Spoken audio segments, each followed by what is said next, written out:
इस वीडियो में हम प्रकृति कक्षा 5 कार्य पुस्तिका की दिन 32 की वर्कशीट का हल देखेंगे। ये वर्कशीट परिवार कल, आज और कल इस पाठ पर आधारित है। इसमें संयुक्त परिवार और एकाकी परिवार से संबंधित समझ विकसित करने के लिए आपसे प्रश्न पूछे गए हैं। निम्नलिखित प्रश्नों के उत्तर लिखिए। आपको इन प्रश्नों के उत्तर लिखने हैं। नीचे दो अलग अलग प्रकार के परिवार दिखाए गए हैं। निम्नलिखित मुद्दों के आधार पर उनकी तुलना करके तालिका में लिखिए। तो यहाँ पर उनकी तुलना करके आपको लिखनी है। देखिए, ये इस चित्र में दिखाया गया है संयुक्त परिवार है, और ये इधर जो दिखाया गया है ये एकाकी परिवार है। संयुक्त परिवार और एकाकी परिवार दोनों तरह के परिवारों के अपने अपने फ़ायदे हैं, अपने अपने नुकसान हैं। आज के समय में संयुक्त परिवार टूटकर एकाकी परिवारों में बदलते जा रहे हैं। आज के समय में संयुक्त परिवारों का टूटना ज़्यादा, इसका प्रचलन, टूटने का प्रचलन ज़्यादा बढ़ गया है। आज के समय में ज़्यादातर फैमिली एकाकी परिवार में ही आपको मिलेंगी, क्योंकि एकाकी परिवार में वो अपने बच्चों का भविष्य अच्छे से बना पाते हैं। क्योंकि आज के समय में रोजगार के साधन तो बहुत सीमित हो गए हैं।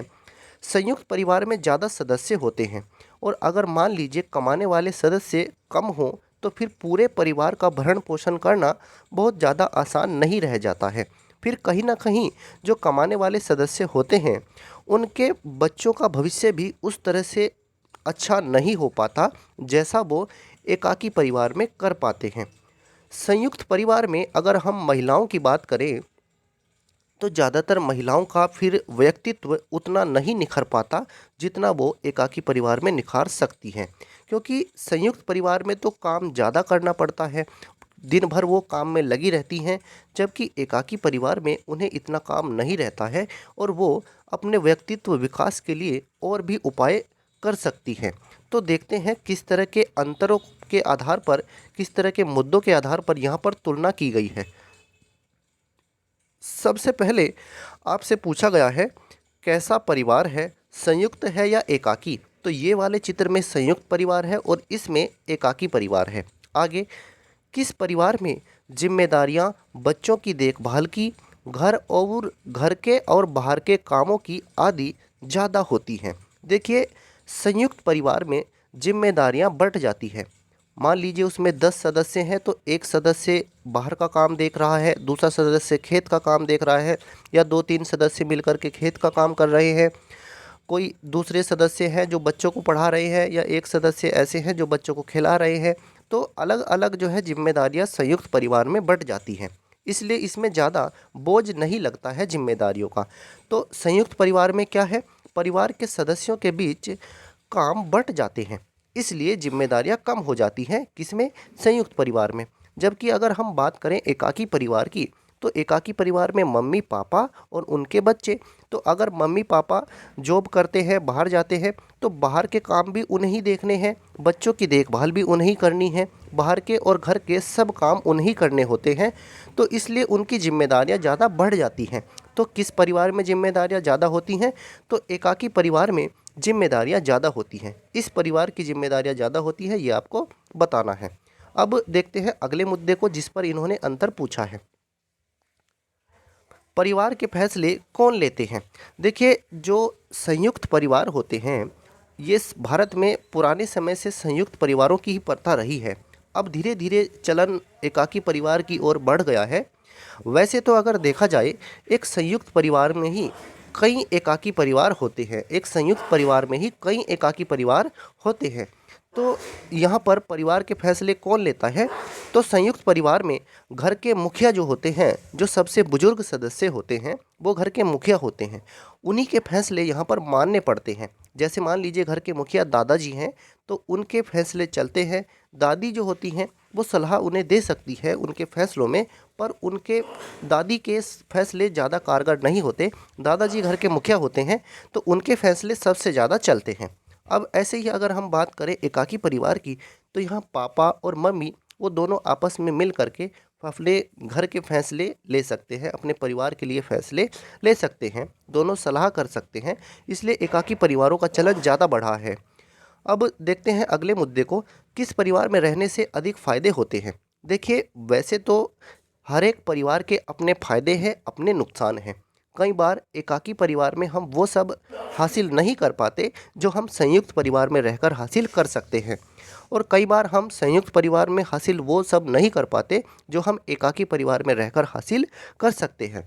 तो वैसे फिर भी अगर आपको यही बताना है कि किस परिवार में रहने से अधिक फ़ायदे होते हैं, तो एकाकी परिवार में रहने से ज़्यादा फ़ायदे होते हैं, क्योंकि यहाँ पर आप अपनी मर्ज़ी से अपने व्यक्तित्व विकास के लिए, अपने बच्चों की शिक्षा के लिए, अपने जीवन के, अपने भविष्य के लिए बहुत से काम अपने आप खुद से कर सकते हैं, और जैसा आपको सही लगे उसी तरह से आप अपने जीवन को व्यतीत कर सकते हैं। तो एकाकी परिवार में रहने से ज़्यादा फ़ायदे होते हैं। हालांकि एकाकी परिवार के कुछ नुकसान भी हैं, इसी तरह से संयुक्त परिवार के भी अपने अपने नुकसान हैं। अब देखिए लिखा क्या है हमने, हर कोई अपने फैसले नहीं ले सकता। कहाँ पर? संयुक्त परिवार में हर कोई अपने फैसले नहीं ले सकता। संयुक्त परिवार टूटकर एकाकी परिवारों में बदल रहे हैं।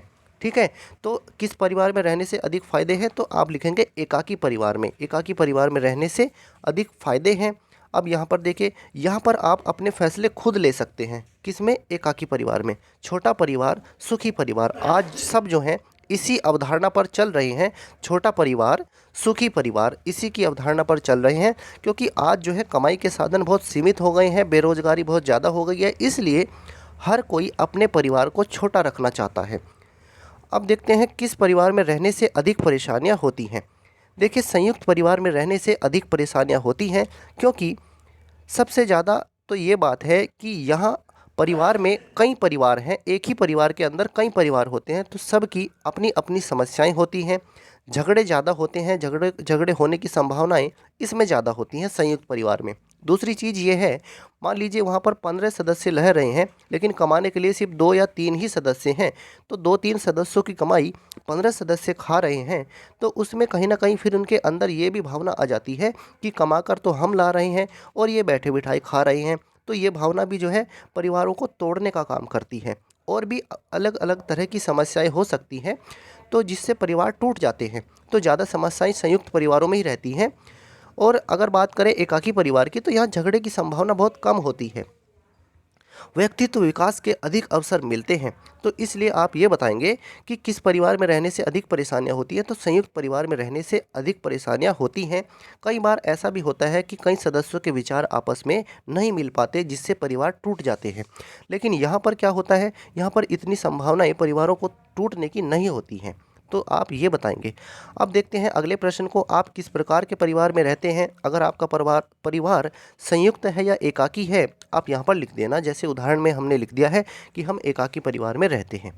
बीते हुए सप्ताह में अपने परिवार के अलग अलग सदस्यों के किन किन कामों में आपने मदद की है, उनके बारे में लिखिए। जैसे मान लीजिए आपने जिस भी काम में मदद की होगी वो यहाँ पर लिख देना। हमने जैसे लिख दिया है उदाहरण के लिए, घर के पशुओं को पानी पिलाने में हमने मदद की है, दादा को दवाई देने में मदद की है, माँ को खाना बनाने में हमने मदद की है। तो इस तरह से आप लिख देंगे। अब देखते हैं प्रश्न 4 को। नीचे दिए गए चित्र में राहुल और मीता के परिवार वृक्ष दिखाए गए हैं। एक राहुल है बच्चा, एक मीता है बच्ची, इनके परिवारों के ये परिवार वृक्ष दिखाए गए हैं। इन दोनों परिवारों में माता पिता नौकरी करते हैं, तो बताइए किसके घर में बच्चे की देखभाल में परेशानियां होंगी। देखिए, राहुल के परिवार में सिर्फ कौन है, इसके पापा है, इसकी मम्मी है, और मीता के परिवार में इसके पापा मम्मी और इसके दादा दादी ये भी है।